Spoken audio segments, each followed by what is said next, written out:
Classes में आपका स्वागत है। और अगर अभी तक आपने हमारे चैनल को सब्सक्राइब नहीं किया है तो प्लीज़ सब्सक्राइब कीजिए, कमेंट कीजिए। और हमारे जो सीरीज़ चली हुई है यूजीसी नेट मैनेजमेंट और कॉमर्स स्टूडेंट्स के लिए दिसंबर में जो एग्ज़ाम्स होने वाला है, इससे रिलेटेड हमने काफ़ी सारे ऑलरेडी वीडियोस डाल दी हैं। हमारा फाइनेंशियल मैनेजमेंट की क्लासेस चल रही हैं, इसलिए हमारी क्लास है फाइनेंशियल लीवरेज। हम इसमें पढ़ेंगे ऑपरेटिंग लीवरेज पढ़ेंगे एंड कंबाइंड लीवरेज पढ़ेंगे। तो लीवरेज होते क्या है? लीवरेज एक्चुअल में एक बोरोड होता है, मीन्स जिसमें हम देखते हैं कि अर्निंग जो हमारी हो रही है वो फाइनेंशियल्स के according in terms of finance वो प्रॉफिटेबल है कि नहीं है। ये एक तरीके की एप्लीकेशंस होती है जो गेन करती है high financial benefits and fixed charges जो पेबल्स होते हैं उनको पे करने के लिए। तो देन जो हमारी फंड्स हैं या फिक्स्ड एसेट्स हैं उसके टर्म्स में इसको देखा जाता है जो फिक्स्ड कॉस्ट है, फिक्स्ड रेट है, इंटरेस्ट है, ये सब हमारे फाइनेंशियल लीवरेज टर्म में आते हैं। तो इसकी high degree of high returns में देखा जाता है। इसमें एक डेफिनेशन एजरा सोलोमन ने दी थी। लीवरेज जो रेशियो होता है वो हमारी return of rate of the return stock holders and हमारी जो कैपिटलाइजेशन हमारी जो है वो रिटेंशन के टर्म में बोल रहा है। तो ये net rate of return capitalization होता है। इसके 3 पार्ट्स होते हैं, टाइप्स होते हैं। फर्स्ट है operating leverage, financial leverage and combined leverage. Combined leverage कुछ नहीं है, ऐसा हार्ड एंड फास्ट कुछ नहीं है। इसमें हम operating leverage into financial leverage को इंटू करके निकालते हैं, तो इन दोनों का इंटू हमारा कंबाइंड लीवरेज निकल जाएगा। ऑपरेटिंग लीवरेज बहुत इंपॉर्टेंट है। ऑपरेटिंग लीवरेज जो होता है वो हमारी फिक्स्ड ऑपरेटिंग कॉस्ट पे बेस्ड होता है। फिक्स्ड ऑपरेटिंग कॉस्ट, यहाँ पे कॉस्ट की बात कर रही हूँ, जो कि हमारी depreciation, insurance of the assets, maintenance वगैरह पे जो कॉस्ट लगती है, प्रॉपर्टी टैक्सेस वगैरह जो होते हैं, इन सब में जो इंक्लूड होती हैं कॉस्ट, जो हमारी वेरिएबल कॉस्ट इंक्लूड होती हैं, ये इसके लिए बोला है। ये डायरेक्ट कॉस्ट को ऐड ऑन नहीं करता है।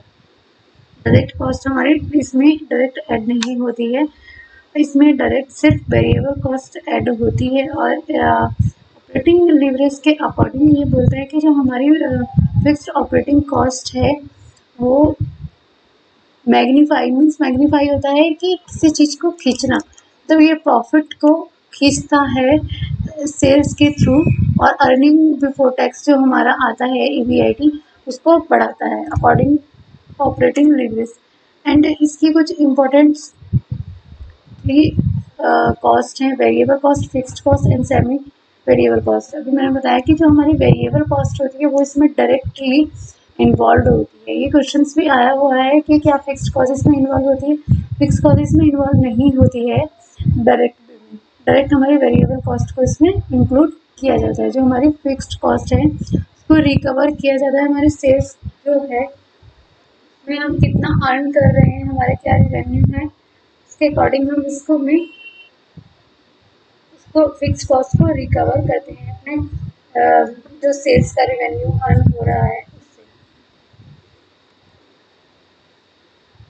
यहाँ पे देखो, if there is no fixed cost, इसमें अगर if there is no fixed cost, इसके अंदर फिक्स्ड कॉस्ट नहीं होगी तो total cost structures form will not have operating leverage, मतलब कि वो ऑपरेटिंग लीवरेज को टोटल कॉस्ट ऑफ स्ट्रक्चर में नहीं दिख पाएगी। तो जो टोटल कॉस्ट स्ट्रक्चर है उसके अंदर फिक्स कॉस्ट नहीं होगी, तो ऑपरेटिंग लीवरेज कॉस्ट इसमें फॉर्म्स में कंसिडर नहीं होगा। तो इसलिए इसमें जो बोला जाता है कि बिजनेस रिस्क को कंसिडर किया जाता है, ऑपरेटिंग रिस्क या बिजनेस रिस्क दोनों ऑपरेटिंग लीवरेज में कंसिडर किए जाते हैं। अगर हाई ऑपरेटिंग लीवरेज या बिजनेस रिस्क होगा तो हाई रिटर्न होगा हमारा, एंड EBIT भी हमारा वॉल्यूम EBIT का भी हमारा हाई हो जाएगा। इसका फॉर्मूला होता है EBIT का, डिग्री के अगर आप बेस में देखें तो increasing in EBIT upon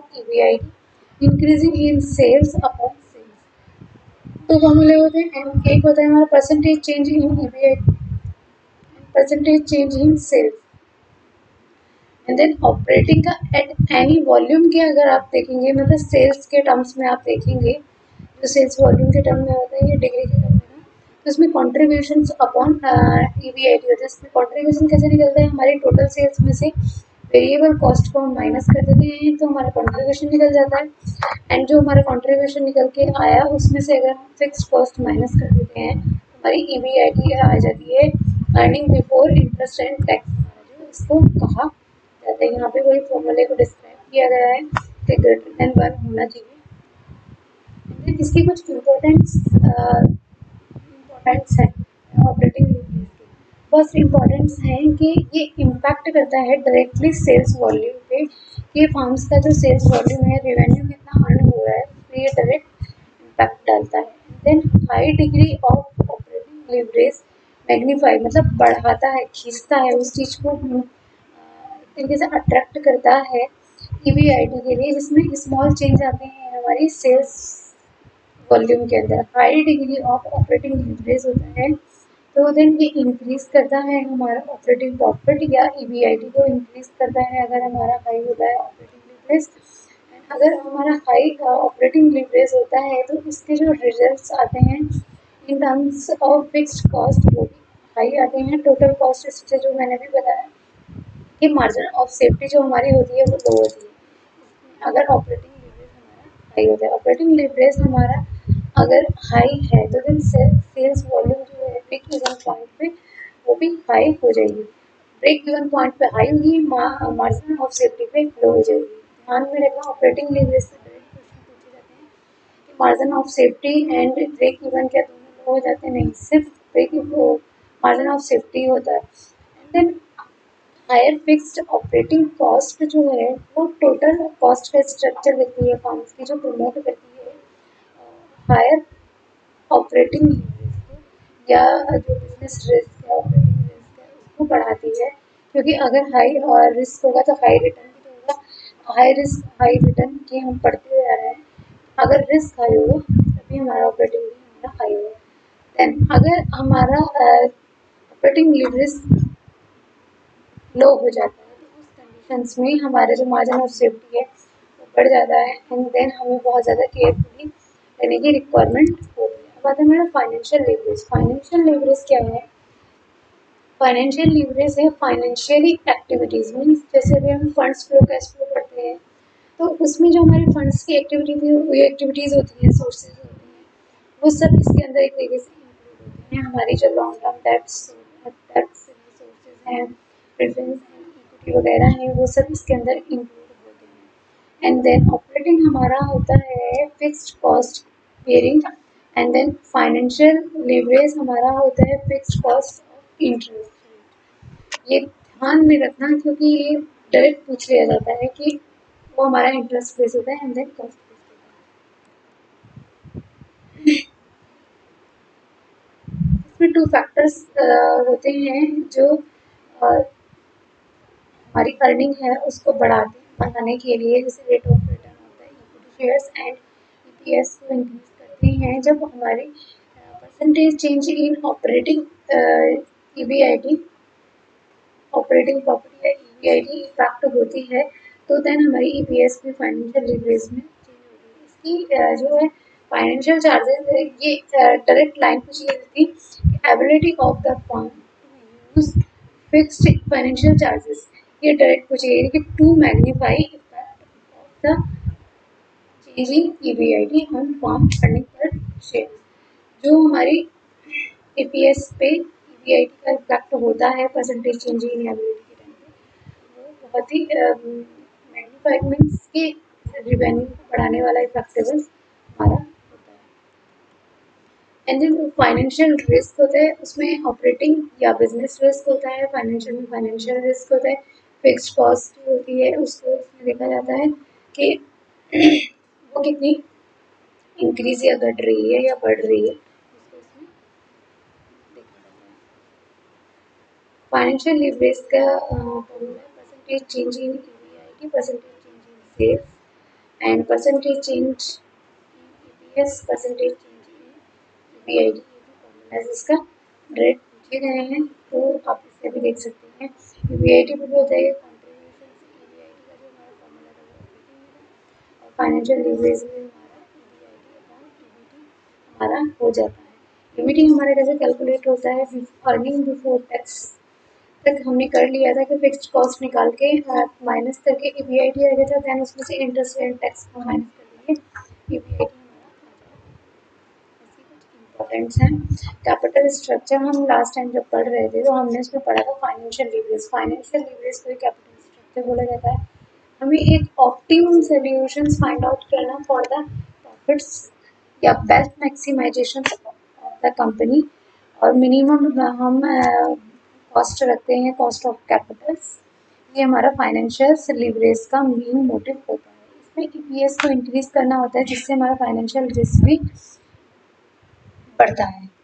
and then हमारा जो हाई फाइनेंशियल रिस्क इंडिकेट करता है या बताता है, हमारी जो हाई फाइनेंशियल फिक्स्ड कॉस्ट है या रिस्क है वो भी हाई है अगर हमारा फाइनेंशियल लीवरेज हाई होता है तो। और ये बैलेंस करता है financial risk and return capital structures में। एंड देन ये फिक्स्ड कॉस्ट की जो हमारी इन्वेस्टमेंट है उसको बताता है। इंपॉर्टेंट टूल है ये फाइनेंशियल मैनेजमेंट के लिए। कंबाइंड लीवरेज मैंने अभी बताया है कि जो हमारा ऑपरेटिंग लीवरेज है, तो मल्टीप्लिकेशन करते हैं हम ऑपरेट फाइनेंशियल लीवरेज से, इन दोनों का मल्टीप्लिकेशन हमारा निकल के आता है कंबाइंड लीवरेज। एक ये फॉर्मूला होता है। सेकंड फॉर्मूला होता है हमारा contributions upon EBIT into EBIT upon EVT. ये फॉर्मूला हम अगर इसको कट करते हैं तो ईवीआईटी टू ईवीआईटी कट जाएगा, इसलिए हमारा कॉन्ट्रीब्यूशंस अपॉन ईवीटी हमारा बचेगा, जिससे कि हमारा डायरेक्ट कंबाइंड लीवरेज में निकल जाएगा। यहाँ पे देखो काफ़ी सारे फॉर्मूलेस लिखे हुए हैं। ईवीआईटी अपॉन सेल्स में आता है एंड ईपीएस, इन दोनों का मल्टीप्लिकेशन किया जाता है। तो अगर डायरेक्ट हम ईपीएस अपॉन सेल्स करके मल्टीप्लिकेशन करते हैं देन हमारा कम्बिनेशन कंबाइंड लीवरेज निकल के आ जाता है। कॉन्ट्रीब्यूशंस को ईबीटी करते हैं तब भी हमारा निकल के आ जाता है। इसकी कुछ इम्पोर्टेंट्स हैं। ये सेल्स और ईपीएस की चेंजेस का इफेक्ट बताता है। ये फाइनेंशियल एंड ऑपरेटिंग लीवरेज का जो कॉम्बिनेशन है उसको शो करता है। High operating leverage, high financial leverage अगर होगा तो हाई रिटर्न्स भी होंगे एंड ईपीएस भी हाई होगा, इन दोनों को मल्टीप्लाई कर दिया जाता है। अगर ऑपरेटिंग लीवरेज हाई है एंड फाइनेंशियल लीवरेज लो है तो ये इंडिकेट करता है कि फाइनेंशियल रिस्क जो हमारा ऑपरेटिंग रिस्क है ये बढ़ रहा है। तो यहाँ पे देखते हैं फाइनेंशियल लीवरेज हमारा डेब्ट कंपोनेंट्स में होता है, ऑपरेटिंग जो होता है हमारा फिक्स्ड एक्सपेंसेस के लिए होता है। कैसे ये कैलकुलेट होता है, कॉन्ट्रीब्यूशन कैसे निकल के आता है, ईवीआईटी कैसे निकलता है, वीटी कैसे निकलता है, कैसे निकलता है, ये पूरा मैंने यहाँ पे डिस्क्राइब किया है तो आप इसको देख सकते हैं। एंड देन ये फॉर्मूलेज हैं जो पीछे लिखे हुए थे उनको पूरा एक पेज पे कर दिया है। बाद आता है break even analysis. Break even analysis बहुत ही इम्पोर्टेंट है बिकॉज ब्रेक इवन जो है वो एक ईवीआईटी जो फॉर्म्स की है उसको सेटिस्फाई करता है। मीन्स जहाँ पे हम एक ऐसे लेवल पे पहुँच जाते हैं, no loss no profits, means एक इक्विलिब्रियम वाले पॉइंट पे हम पहुँच जाते हैं। एंड देन अगर हम आगे जाते हैं तो हमें इंक्रीजिंग टर्म्स में मिलता है प्रॉफिट्स, एंड देन अगर पीछे जाते हैं तो थोड़ा लॉस मिलने लगेगा। उस पॉइंट पे जाके हम एकदम कॉन्स्टेंट हो जाते हैं कि हमें ना इस पॉइंट पे कोई लॉस है ना ही कोई हमें ऐसा कुछ खास प्रॉफिट हो रहा है। Thank you so much friends, please rate review कीजिए, कमेंट कीजिए, हमारे चैनल को सब्सक्राइब कीजिए।